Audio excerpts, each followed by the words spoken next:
Nós vamos falar sobre o processo da ruptura no continente africano, que se deu mesmo antes da Conferência de Berlim. O impulso da coitura trata da partilha do continente africano, quando os portugueses invadem. A coitura começa em meados de 1430, né? E a Conferência de Berlim, quando começou a Conferência de Berlim, já havia iniciado o processo de roedura. Os portugueses vieram e eles queriam explorar o país atrás de ouro, de cereais, de minérios, e o alvo principal dele era os negros, né? Para escravidão. Eles vieram para escravizar o país. Em 1453, eles tiveram o primeiro contato com o Mário. Eles tentavam chegar até as Índias, e aí chegaram no Reino do Congo. Lá eles encontraram o Reino do Congo. Foi quando se deu a escravização maior dos negros africanos. E consta que mais ou menos uns 300 mil negros foram escravizados e foram levados para o Brasil. Aí começa a escravidão no Brasil, porque os negros eram tidos lá. Nessa mesma data, os negros, sem nenhum valor, né, porque eles não eram valorizados como ser humano, eles eram trocados, cada negro, ou por 10 cavalos, ou até por 20 cavalos. Também, nessa mesma data, consta que houve as primeiras edificações no país. A primeira edificação europeia, que foi construída no Saara, também consta nesse mesmo em 1482, que foram quando vieram os primeiros negros do Brasil. Cerca de 300 mil negros foram traficados, né, para o Brasil. Em 1483, Diogo encontra o Reino do Congo, né? E em 1665 é quando o Reino do Congo termina. Ele é totalmente destruído pelas tropas lusas, inclusive pelas tropas brasileiras e pelos africanos também. Aí termina o Reino do Congo. Nessa época também tem o Mani Congo, que se converte ao cristianismo. Aí ele muda o nome dele para Dom João I, e toda essa influência do cristianismo vai fazer com que toda a realeza, todo o pessoal da nobreza troquem os nomes. Sobre o processo de roedura, eu gostaria de falar o seguinte, que segundo Hernandes, foi o desenvolvimento de missionários e exploradores que o continente africano começou a ser rasgado, ou seja, o processo de roedura. Bom, a partir de 1830, os primeiros exploradores foram os anglicanos, os metodistas, os batistas e os presbiterianos. Todos estes desenvolveram seus trabalhos em Serra Leoa, na Libéria, na Costa do Ouro e também na Nigéria. Com a chegada dos portugueses no continente, o processo de pré-imperialismo privaram os direitos dos africanos, causando fraudes e violência, buscando dessa forma um caminho para as Índias, se aproveitando das riquezas encontradas pelos portugueses. Bom, a partir do século XIX, com a necessidade de matérias-primas, principalmente na Inglaterra, para o seu desenvolvimento industrial, surge através da religiosidade algo assim que vai afetar consideravelmente o espírito desse povo, ou desses povos, né? Ou seja, os africanos, porque na verdade eles já tinham uma crença, né? E assim, e a crença deles era nativa, que diz respeito ao islamismo, né? Outra coisa que eu gostaria de falar, que eu achei legal, legal assim, né? Importante. Salvar as almas dos selvagens, ou seja, é uma expressão onde a religiosidade busca salvar o negro do cativeiro, que na verdade os exploradores, nas suas ambições, tinham necessidade de uma economia europeia a ser desenvolvida.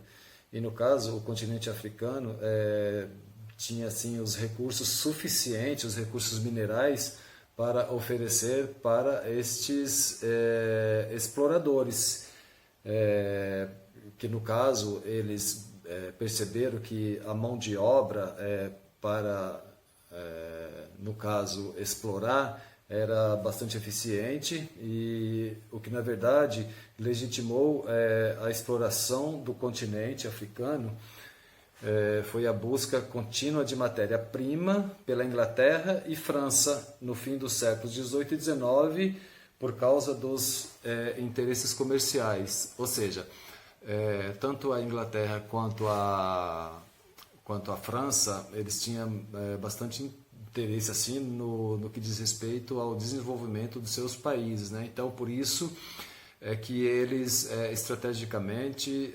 buscaram essa mão de obra,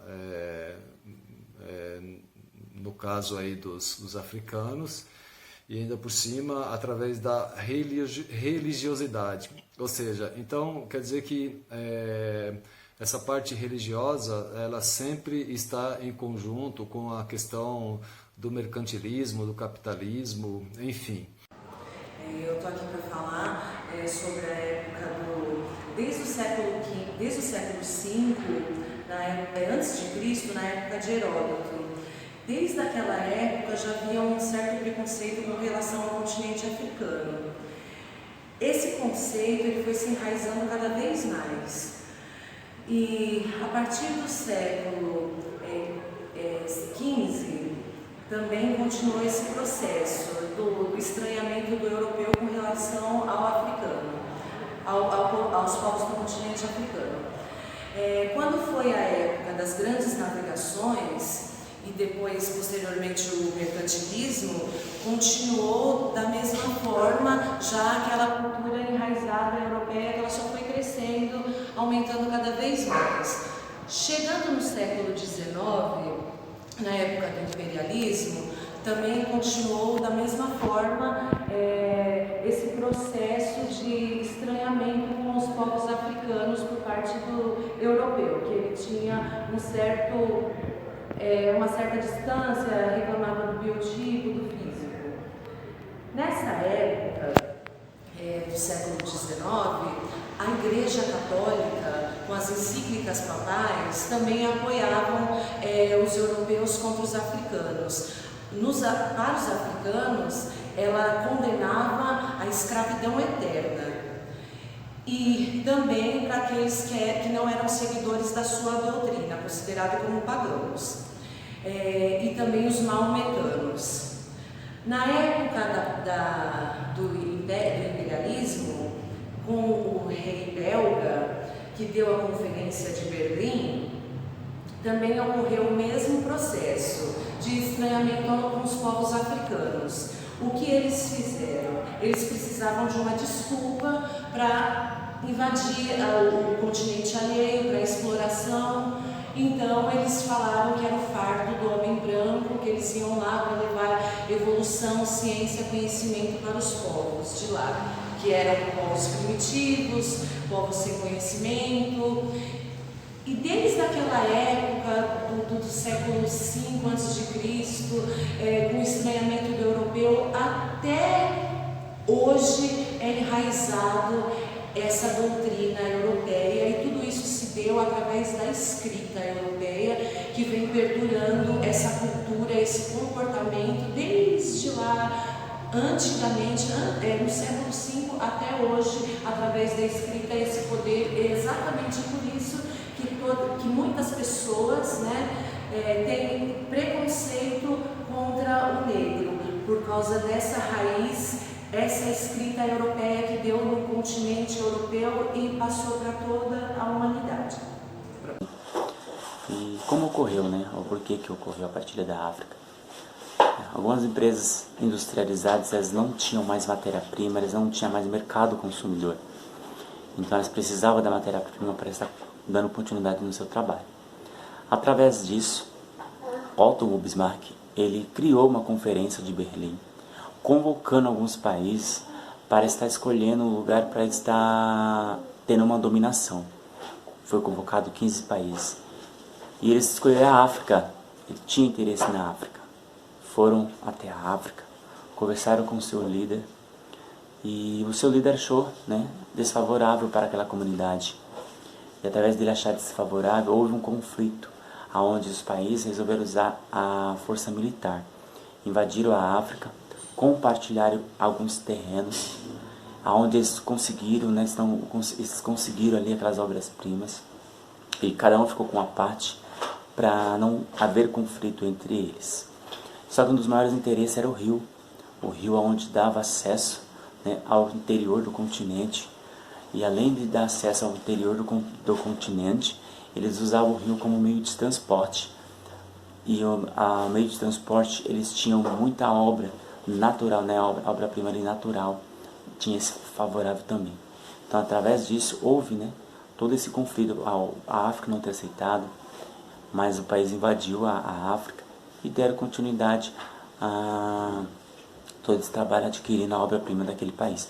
Por isso que nós temos aí, né, esse conflito com a África, com os países. E essa partilha ocorreu por causa da obra-prima, né? A África é uma cidade rica de obra-prima. Então ocorreu essa obra-prima.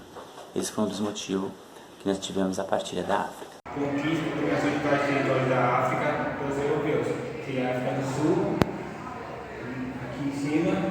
A partir dessa dominação, começou a exploração do continente africano, tipo imperialismo, e muito antes disso teve a escravidão pelos outros países, Inglaterra, França, Portugal e Espanha.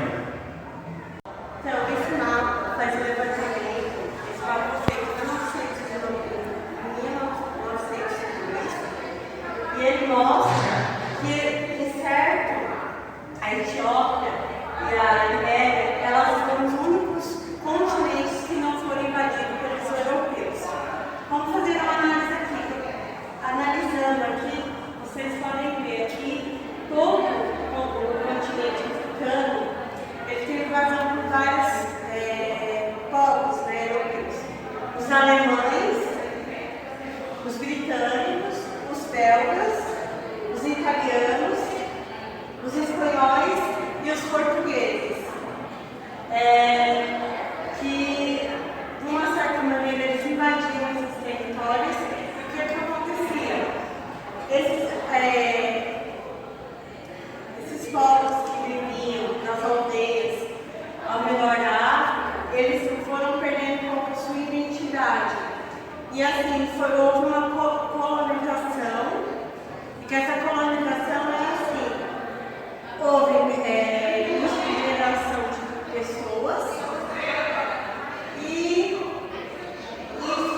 isso é assim, a África, depois desses povos chegarem nesses continentes, eles diziam que eles queriam civilizar os povos africanos, mas não era bem assim, porque como todos os territórios que foram dominados pelos europeus, eles esquecem de dizer que esses povos já tinham os seus costumes. O que eles faziam não eram ser selvagens, e sim eram os costumes deles. Eles viviam conforme a terra deles. Os povos africanos, como as pessoas acreditavam que eles eram selvagens, mas só que não, eles viviam conforme os costumes dos antepassados deles. Então, com essa tal de invasão dos europeus no continente africano, eles acabaram com a identidade deles. E isso, de uma certa maneira, prejudicou. E hoje, aprofundadamente, nós falamos dos estudos de África, nós descobrimos que a África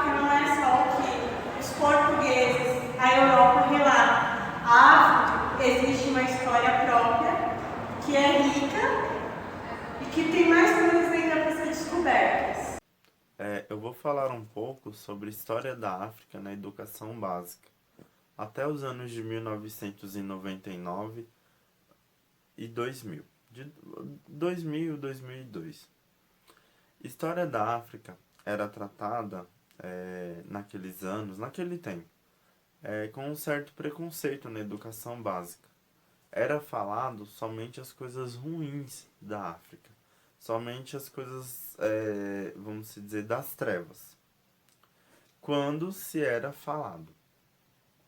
A partir dos anos 2000, de 2003, 2002, 2003, as coisas foram mudando. Em 2003, foi promulgada uma lei, a Lei 10.639/3, que torna História da África obrigatória nos currículos, né? Tanto nas escolas públicas, do ensino básico, nas particulares também, quanto nas universidades. Com isso, houve muitas mudanças, inclusive nos livros didáticos.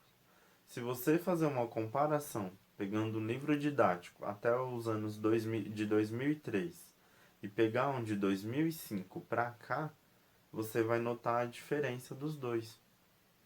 Por quê?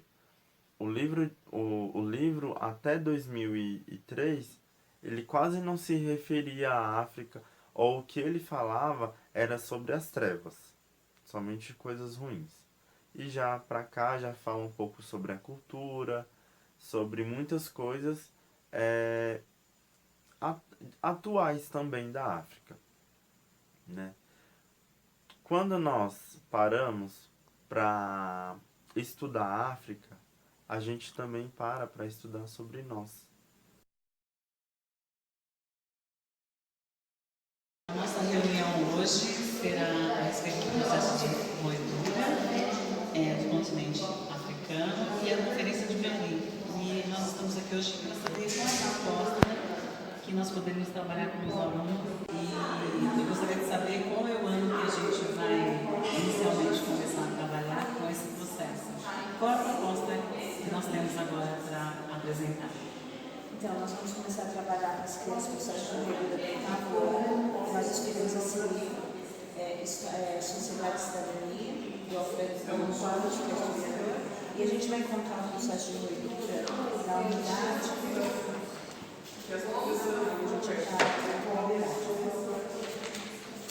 Nós encontramos na unidade 4, que é imperialismo e resistência. E aí a gente encontra um capítulo como a Conferência de Berlim e a Partilha, da África e da Ásia.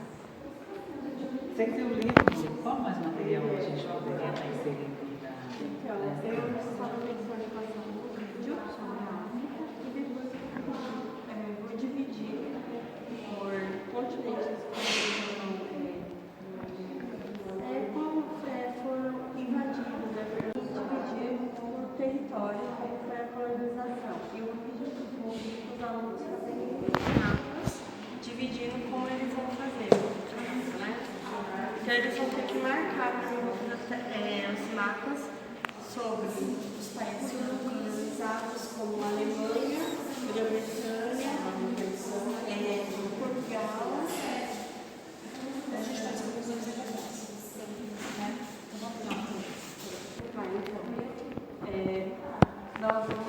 Eu vou fazer um vídeo e vou dividir em 8 países para os alunos fazerem. Então, eles vão fazer uma identificação. Os países que foram colonizados. Alemanha, Grã-Bretanha, França, Espanha, Portugal, Bélgica, Itália e os países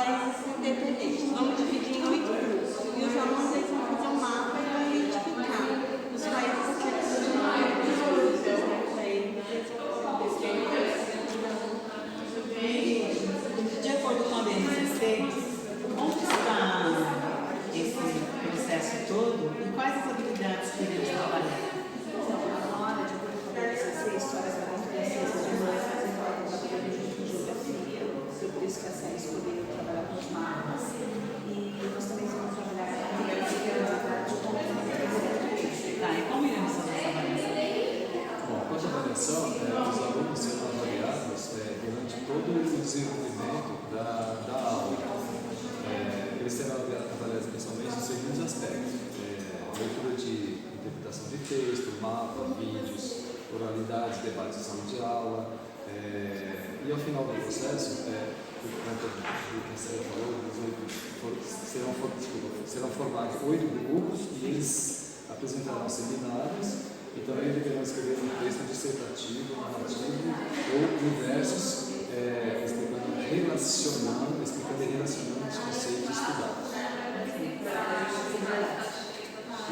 Quais são as habilidades? De acordo com a BNCC, nós vamos trabalhar 3 habilidades. A habilidade número 23, 24 e 26 do Fundamental 2, número 08. São 3 verbos que nós vamos trabalhar, que está dentro dessa habilidade. Estabelecer relações causais, reconhecer principais produtos, identificar e contextualizar o protagonismo da população. Então a gente vai estabelecer, reconhecer e identificar.